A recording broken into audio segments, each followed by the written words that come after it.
I just stopped in one of the classrooms, and the students told me what they were doing to stay healthy.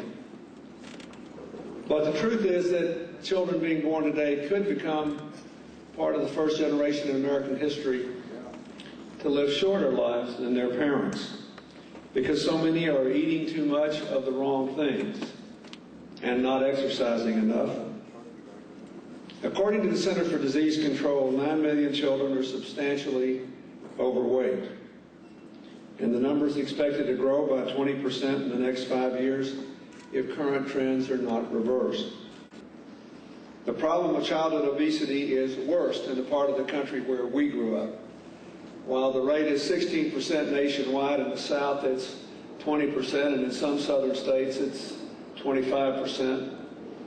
Partly because of the close correlation with lower incomes. The truth is that our children are consuming more sugar and fatty foods than ever before. Over the past 20 years, there's been a tripling in how many snack foods like chips and crackers kids are eating, a doubling in their intake of soft drinks. Fried potatoes, including French fries, make up almost half the vegetables eaten by children between the ages of 2 and 19.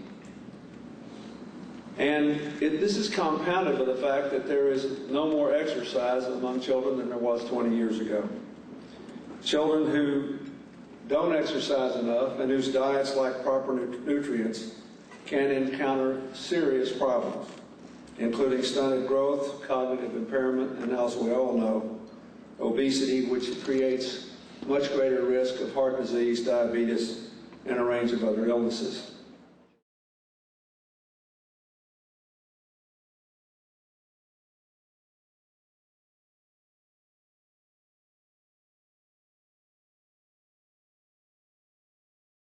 Hi and welcome. My name is Christina Seston and you're watching The Truth About Juvenile Obesity. My guest today is Dr. Kim, and Dr. Kim has been a regular guest with me on this series of shows. Welcome, Dr. Kim. Thanks for being here with me today. Thank you. Dr. Kim is a PhD from MIT, and as I mentioned, we're here to talk about juvenile obesity. So let's start by looking at some statistics. Right off the bat, we know that there's been a 200% increase in obesity in the last 25 years. We know that the U.S. Surgeon General is currently referring to obesity as a national epidemic. 61% of Americans are obese, and of that 61%, 25% are children, and that's why we're here today. Dr. Kim, what are the consequences of something like this? At first, our children already begin to show the symptoms of chronic degenerative diseases, such as diabetes, hypertension, arteriosclerosis. They used to be old-age diseases, but these days, children already begin to show these symptoms. So children are having old people diseases right now. And then as they grow older, these symptoms become more and more serious. So it's almost like life is being taken away from them prematurely. That's correct. Yeah. So that's a physical consequence. There must be other consequences to Mental this. consequences. Yeah. Low self-esteem. Absolutely. And then they are being bullied. Right. And they are likely to become bullies themselves. Well, if you think about it, I mean, if you're a child and at an early age you determine that, you know, living in this thin, obsessed culture that we do, that you don't fit the norm, you know it, your classmates know it, so you're going to be a target. And so is there a correlation with being bullied and then turning around and bullying other students? Definitely. Yeah. And discrimination. Yeah, of course. And then this mental trauma, right. it remains for the rest of their lives. Impacts us forever and ever. That's correct. Yeah. So Dr. Kim, we've heard the term overweight, we've heard the term obese. What's the difference? Overweight is your health is being impaired by too much weight. But obesity means your life being cut short. So more serious. Yes. More serious. Yeah. And so when we take into account all of these consequences, which are far-reaching, their children are being impacted by old age diseases, I mean, the emotional trauma, the discrimination, I mean, it begs the question, what's leading to this obesity? You mean the causes? What are the causes? There are many, but let's start one by one. Yes. I'd like to mention two food ingredients. One is high fructose corn syrup. high fructose corn syrup. Yeah. Okay. Even though the name is fructose, it has nothing to do with fruit. So, okay, so we will see fructose on the ingredient Or, labels? yeah, you will see that name in ingredient list Right. very often. Okay. Yeah. So this high fructose corn syrup has Right. been used since 1971. So not that long, Mhm. relatively Yeah, speaking. yeah. And then it is the cause of insulin resistance that leads to diabetes, obesity, hypertension, Right, atherosclerosis. right. And then food industry began to use fructose so much. And then for commercial reasons, at first, they More economical, that's there's correct. greater For example, savings? yeah, the longer shelf life, Right, okay, and then the better taste. right. Basically, they could cut the cost by 20% for some soft drink companies like Pepsi and Coke. Coke and Pepsi, Yeah. right, that's So for significant. commercial reasons, Right. they began to use a lot of corn syrup. And the other thing I'd like to mention is palm oil. Right, so another ingredient that Yeah, we're yeah. going to be looking for on the ingredient list. That's correct. And palm oil, it sounds so healthy. It's from the vegetable, but Right. palm oil is such a highly saturated oil. Mm, So the health risk is quite obvious there. right. Why are we using palm oil now? The shelf life is longer, Mm-hmm, and then food looks better, mm-hmm. and then mouthfeel, which is the lingering taste after you take How we it. experience it as That's we're actually correct. eating it, Yeah. right? So for these commercial reasons, they use a lot of palm oils. Right. So overall, what you're saying, we need to be more conscious when we're in the grocery store, looking at the correct. ingredient list. So we're Yeah. looking for fructose, Mhm. or we're looking for palm oil, and these are things to avoid Yeah, from what you're saying, yeah. if Well, possible. Yeah. Is it possible? It's getting more and more difficult, but it's possible. So you mentioned causes, plural. Oh yeah. What are some For other example, there causes are- of juvenile Yeah. obesity? For example, the economic and social reasons. Mm-hmm. Industry-wise, these food companies, they became too big. In order for them to survive, they should make us eat even when we are not hungry. So they did all kinds of things. So so-called food scientists, they invented something called appetite-inducing food additives, hunger-inducing Something food to make me hungrier. yeah, even though you are not really hungry. And also they played with a lot of these psychological tricks, such as you must have seen the documentary called Super Size Me. Have you seen Yes, it? yes, I have, yes. So they just tested so many techniques. So by increasing the size of one portion, actually they could raise the revenue without really increasing the cost. This sounds morally unscrupulous. Yeah, so as a consequence, one portion has 300% calories than they used to have. Of course, So my Big Mac and fries and soft drink that's correct. are giving me a lot more caloric intake than they would have 5 years, 10 years ago. So That's is correct. that what you're saying? That's correct. This is spooky. So you're telling me there's things in my food that I'm eating that are going to increase the amount of food I eat. It's going to increase my hunger. Yeah, that's correct. And then they make it very salty Mm-hmm. to make you crave for the sweet soft drink. Right, and And we've talked about this before, the combination between salt and sugar. And then this fructose soft drink Right. make you hunger for this salty food. French fries. That's correct. So these food companies, in their smart scientific attempt, they quite successfully made us eat a lot more than we really need. And Dr. Kim, is it true that you can actually create an addiction to a particular product? Mm-hmm. So I am going to crave a Kit Kat, not a Crunchy. We call it sugar blasting. Sugar blasting. What does that mean? When you eat something, Mm-hmm. and then that food has a high content of sugar, and then at that time when you eat it, the body secretes a lot of insulin, Right. and then that insulin triggers a certain circuitry in our brain, and the body remembers Right. it, brain remembers it, Huh. and then brain later on kind of crave for exact the same That taste. specific formulation. Yes. Wow. Yeah. So it's relatively easy. If you make a certain food very sweet, and then that sweetness is coupled with other taste, actually, because of the sugar blasting, people remember other tastes too. So people crave for that. That's why these soft drink companies try very hard to make younger children drink their soft drinks. and Right, they right. remember the taste forever. Right. Well, we're hearing now that they're targeting infants. Is that Infants, correct? With that's the correct. advertising. Yeah. Yeah. Yeah. So that's why there are so many pouring contracts. You know what pouring contracts are, right? Say more about it. For example, in the States, Mm-hmm. the soft drink companies pay on the average $100,000 per school, so that in the public school, Right.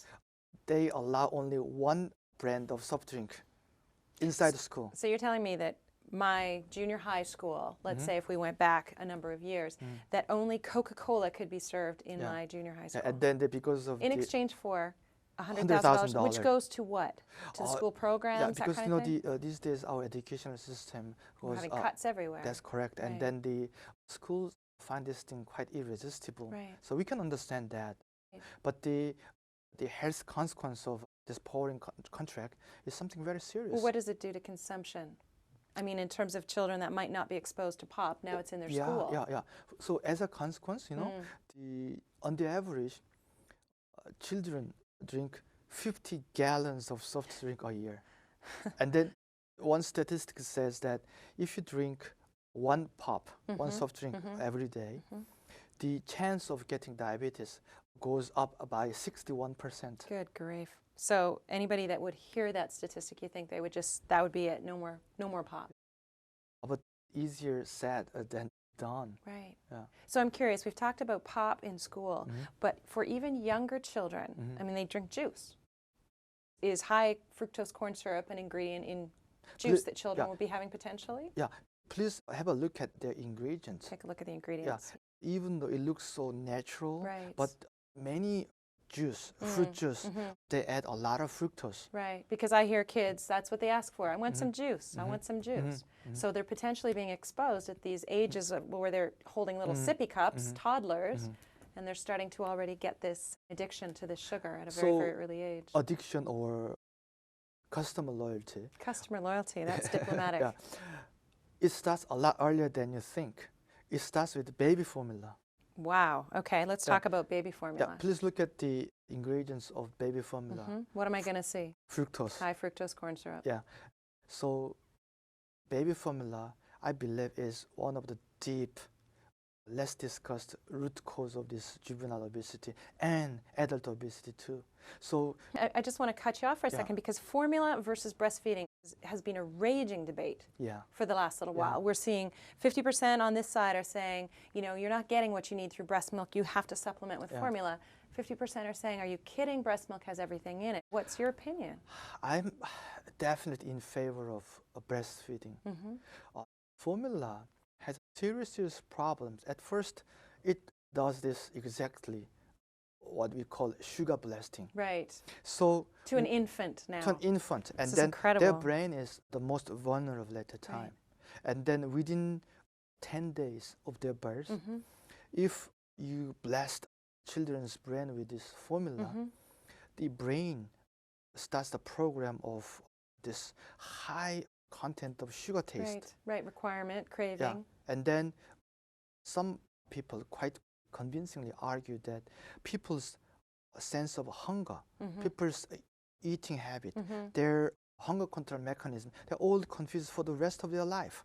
Which leads to them potentially having a problem with weight for the remainder of their life. Also, another that's incredible. Yeah, another thing is it is virtually impossible to overfeed a baby when breastfeeding, but there's no exception that baby formula feeding always leads to an overfeeding. Overfeeding. So at an early age of a person's life, their sense of what is full or what is hungry is totally confused. It's all skewed. Yeah. Another thing which troubles me most is these companies that produce baby formula. They did so many ungentlemanlike things to really push this consumption of baby formula. For example, So you're talking about the promotion of it? yeah. For example, they spread rumors that breastfeeding is not really helpful to maintain the body shape of mothers, which is totally not true. Which is going to hit them where it hurts because we've already talked about how we live in a thin culture. Yeah. So if a woman's struggling with her weight after a child anyway, she's probably going to be susceptible to that information. Yeah, in Africa and then among the Afro-Americans in the States, they kind of spread rumors that breastfeeding leads to higher incidence of AIDS in children. That's incredible. Yeah. And then they tried so many times, very hard, that they wanted to prove that breastfeeding leads to higher incidence of breast cancer, but they failed. So they couldn't prove that. So, but they did so many this kind of promotional things. Right, and you're being incredibly diplomatic, calling it ungentlemanlike conduct. Yeah. Probably So, some harsher words yeah, flying so- around than that. These food ingredients, these appetite inducement, addiction. Attacks on children starts really, really early. Within a couple of hours of their birth, this industrial attack on children. They're already plugged in, Yeah. plugged into the grid. Yeah. Wow. Every year, 40,000 TV advertisement on food. Children are exposed to 40,000 times of advertisement on candies, soft drinks, snacks, all these kind of things. A few subliminal messages leads to changes of voting behavior. But think about what happens after 40,000 times. It's incredible. Yeah. I mean, what you're painting a picture of a jungle. I can't even imagine how we get through it. So, Dr. Kim, fast food must play a role here. Yeah. In most of the fast food chains, in order to take care of this extra calories they're taking, they have to run 4 hours. But Who runs 4 hours, Dr. Kim? so this accumulation of extra calories. Where does so it this- go? Yeah, just obesity problem. Right, absolutely. Yeah.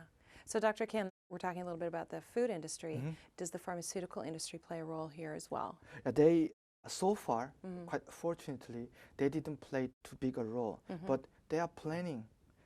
They already see this thing as a huge market. How So, so? How do they imagine that they can make some money off this as well? for example, they make obesity a disease. They started their public campaign. Classify it as a disease is Yeah. what you're saying? Yeah, what it means, it sounds so benign. Right. Oh, this is such a serious problem, so we should treat it as a disease. But what it means is Right. only doctors can talk about it. Only pharmaceutical drugs can be used. So I understand now. they want to make it their own market, Right, excluding all other so-called competitors. So calling it a disease is going to eliminate a lot of other people from being able to support and encourage people out of obesity. It's now going to be having to be handled by pharmaceutical drugs in a medical environment. Once it is classified as a disease, you and I talk about like this becomes Right. illegal. Is that right? Yeah. So we better talk fast then. So what about growth hormones? This cattle industry, since 1950s, they use a lot of growth hormones. Right. For example, in Korea, the cows, compared with the same cows 50 years Right. ago, they are twice as big as before. This would be comical if it weren't so scary. And problem is, we eat those meat. Right. And then what happens to us? Children grow a lot faster than they should grow naturally. Not only in stature, Right. but weight-wise, Right. they grow a lot faster. Right. Other symptoms like early puberty. These days, we hear the news of even 5-year-old girls Oh, begin to have menstruation incredible. because of this stimulated growth, and then bombarded this huge amount of growth hormones. They are basically meant for cows, and children take this growth hormone with the meat. So, Dr. Kim, do parents know this? I'm glad that more and more parents begin to know about this. Who would feed their children this meat that has growth hormones in it if they truly knew what it was doing? Would this not put an end to this beef industry as So we that- know it, if people knew about Yeah, this? that's why I am hopeful that only if we spread this news, we can make a big difference. Like the Bible say, who in the right mind will give their children bad things? Right, So only if we know, we can make changes. right, right. So, Dr. Kim, let's take a brief break here. And when we come back, we're going to talk a little bit more about some of the causes of obesity. Thanks for being with me.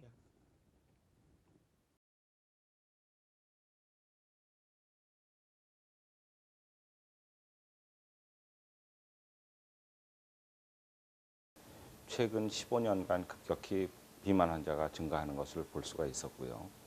또 그 외에도 뭐 관절의 문제라든지, 그러니까 체중이 급격히 증가함으로써 생길 수 있는 여러 가지 문제, 또는 대사증후군으로 연결돼서 여러 가지 성인병으로 연결될 수 있는 그런 기초 단계의 여러 가지 혈액 이상 같은 것을 갖고 있는 애들을 많이 볼 수 있었고요.